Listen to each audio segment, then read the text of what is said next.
അപ്പോസ്തലനായ പൗലോസ് സഭയെ പഠിപ്പിച്ചു. റോമാക്കാർക്ക് ലേഖനം 13-ാം അധ്യായം 11-ാം വചനത്തിൽ പൗലോസ് ശ്ലീഹ ഒരു പ്രവാചക ശബ്ദത്തോടെ സഭയോട് പറയുകയാണ്, ഇതെല്ലാം ചെയ്യുന്നത് കാലത്തിന്റെ പ്രത്യേകത അറിഞ്ഞുകൊണ്ട് വേണം. നിദ്ര വിട്ടുണരേണ്ട മണിക്കൂറാണല്ലോ ഇത് സഭയ്ക്കുള്ള ദൈവാത്മാവിന്റെ ആലോചനയാണ്. സഭയുടെ കുടുംബങ്ങൾക്കുള്ള പരിശുദ്ധാത്മാവിന്റെ ശബ്ദമാണിത്. സഭയുടെ സമർപ്പിതരെ, സഭയുടെ വൈദികർക്കുള്ള ആത്മാവിന്റെ സന്ദേശമാണിത്. നമ്മൾ പ്രവർത്തിക്കേണ്ടതും ജീവിക്കേണ്ടതും കാലത്തിന്റെ പ്രത്യേകതകൾ തിരിച്ചറിഞ്ഞുകൊണ്ട് വേണം.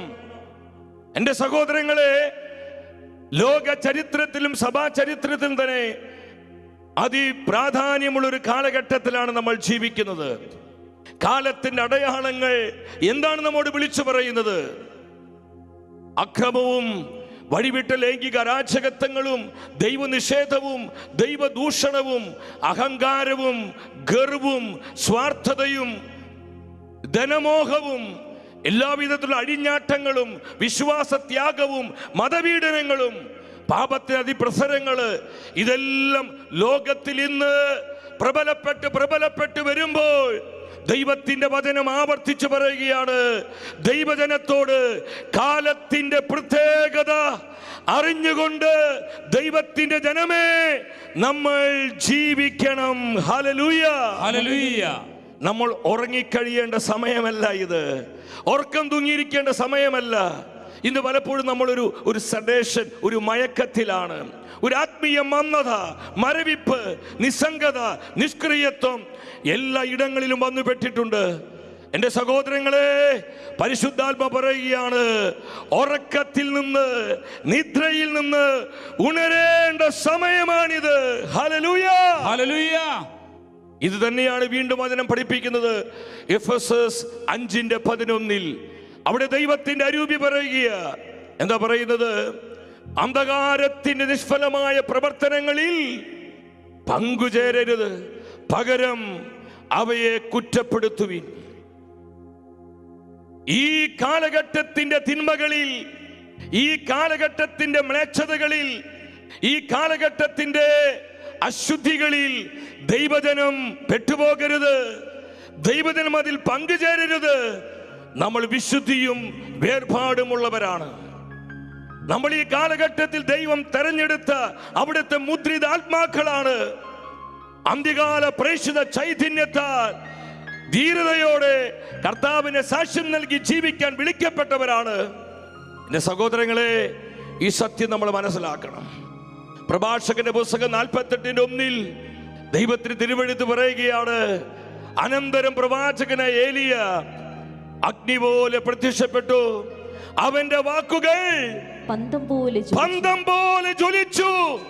ഈ പ്രവാചകാത്മാവിനാൽ ഈ നാളുകളിൽ സഭ ഉണരുവാൻ കർത്താവ് ആഗ്രഹിക്കുന്നു.